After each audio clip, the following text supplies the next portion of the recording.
Sebelum melanjutkan, jangan lupa subscribe dulu, terima kasih.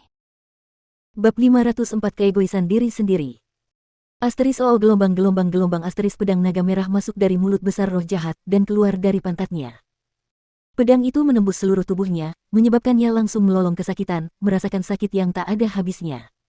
Roh jahat yang tidak tahu apa-apa. Kau benar-benar berpikir bahwa kami berdua akan bunuh diri. Kami hanya sengaja bertindak untuk membuatmu menurunkan kewaspadaanmu dan melakukan serangan mematikan setelahnya. Bunga teratai Golden Radiance tadi adalah bunga palsu. Bunga itu hanya memiliki kekuatan, tetapi tidak memiliki kekuatan ofensif yang nyata, menipu semua orang kecuali kita berdua bersaudara. Leluhur tua dinasti itu tersenyum dingin dan berkata, "Roh jahat adalah roh jahat. Kalian punya kekuatan, tapi tidak punya otak. Hahaha." Pada saat yang sama, tetua tertinggi juga tertawa mengejek dengan keras. "Manusia terkutuk, kalian benar-benar hina. Aku akan membunuhmu." Roh jahat itu benar-benar marah. Awalnya ia ingin merencanakan melawan mereka berdua, tetapi ia tidak menyangka akan sudah diplot sejak awal. Jadi, ia menggunakan tubuhnya yang terluka parah untuk melepaskan semua kekuatannya, ingin menggunakan segalanya untuk mati bersama leluhur lamanya. "Apakah kamu sekarang mampu melawanku?" Namun, dia tidak memberinya kesempatan.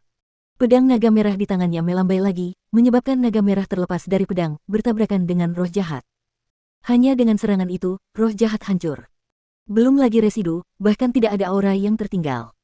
"Kakak, bunga teratai Golden Radiance yang kau tiru benar-benar berguna. Bunga ini sama persis dengan bunga teratai Golden Radiance yang asli. Saat kau menggunakannya tadi, bahkan aku hampir mengira itu asli, jadi itulah mengapa aku menggunakan perisai Crimson Dragon Heaven Covering untuk menangkalnya." Setelah membunuh roh jahat, leluhur tua dinasti itu tersenyum tipis dan berkata, "Ya, ayah menganugerahkan bunga teratai cahaya emas ini kepadaku dan bunga itu memiliki kekuatan ofensif yang absolut. Aku selalu enggan menggunakannya. Namun, aku mempelajarinya dengan saksama. Aku menciptakan tiruan yang memiliki kekuatan yang sama dengan bunga teratai cahaya emas. Meskipun kekuatan serangannya yang sebenarnya sangat lemah, setidaknya itu dapat menakuti orang." Saat tetua tertinggi berbicara, bunga teratai cahaya emas muncul sekali lagi di telapak tangannya. Tetapi meskipun ini tiruan, benda ini kurang lebih memiliki kekuatan ofensif. "Mengapa tidak menggunakan formasi rohmu untuk merasakan seberapa kuat tiruan ini?" Tetua tertinggi berkata sambil tersenyum. Pada saat itu, wajah leluhur tua itu sedikit berubah dan awalnya ingin mengatakan sesuatu. "Maju." Namun, pada saat yang sama, tetua agung telah mengibaskan lengan bajunya yang besar.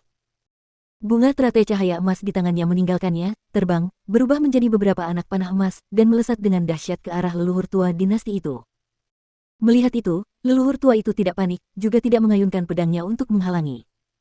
Ia berkata, "Bunga teratai cahaya emas milik kakak semakin nyata.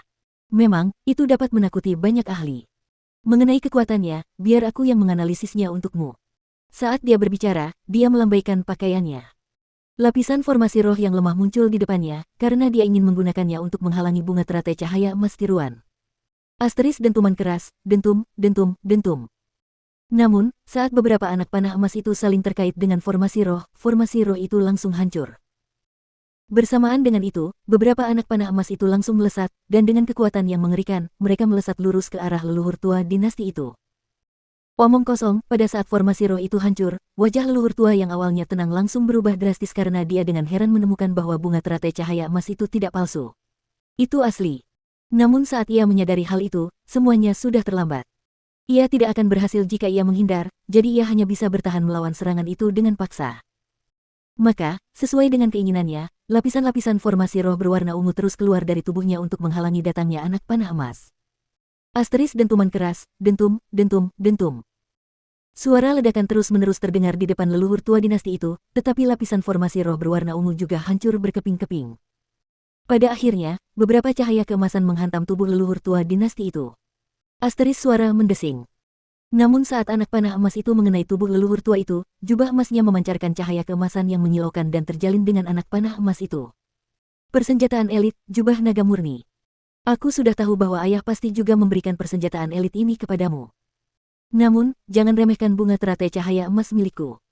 Meskipun hanya bisa digunakan sekali, jika aku menyalurkan seluruh kekuatanku ke dalamnya, bahkan jubah naga murni tidak akan bisa menghalanginya." Tiba-tiba, tetua agung berteriak keras. Anak panah emas itu kemudian meledak tiba-tiba. Ledakan demi ledakan terdengar tanpa henti, dan riak-riak ganas yang tak terhitung jumlahnya terus-menerus menyapu dan menyebar ke tubuh leluhur tua itu. Sialan. Tetua Agung ini benar-benar menyerang leluhur lama dinastinya. Apa sebenarnya yang terjadi? Pada saat itu, Chu Feng terkejut tanpa henti. Awalnya dia mengira bahaya di depan matanya sudah sirna, tetapi dia tidak menyangka tetua tertinggi tiba-tiba mengubah wajahnya lagi. Terlebih lagi, serangan saat ini jelas telah melukai leluhur tua dinasti itu karena meskipun leluhur tua itu memiliki persenjataan elit yang melindunginya, serangan yang mengerikan seperti itu pasti akan menyebabkan luka berat di tubuhnya. Persetan dengan itu. Meskipun dia masih tidak jelas apa yang terjadi antara leluhur tua dan tetua tertinggi, Chu Feng merasa bahwa situasi di depannya sudah tidak baik.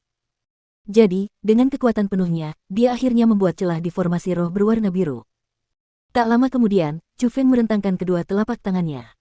Kilatan cahaya muncul dari tengah kedua tangannya, lalu ia membukanya lagi. Sebuah benda kristal berwarna biru seukuran kuku jari muncul di telapak tangannya. Chu Feng menepuk telapak tangannya ke arah retakan. Riak yang sedikit lemah menyebar, dan ketika dia menarik telapak tangannya, retakan di formasi roh berwarna biru sudah menghilang, tetapi benda kristal berwarna biru menembus formasi roh menjadi cahaya kabur dan terbang keluar dari istana. Ah! Namun pada saat yang sama, riak-riak mengerikan itu akhirnya menghilang. Tubuh leluhur tua dinasti itu muncul dalam garis pandang Chu Feng sekali lagi. Tubuh leluhur tua saat ini, selain bagian yang ditutupi jubah panjang emas, hancur berkeping-keping.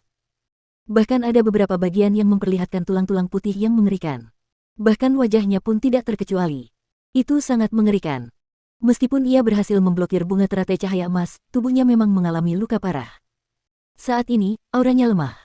Belum lagi jika ia terus bertarung, jika ia tetap dalam kondisi itu, ia akan cepat mati. Kenapa? Kenapa menyerangku? Biarkan aku mati dengan pengertian. Kata leluhur tua dinasti itu. Oh saudaraku, jangan salahkan aku. Aku tidak peduli dengan hal-hal seperti posisi kaisar.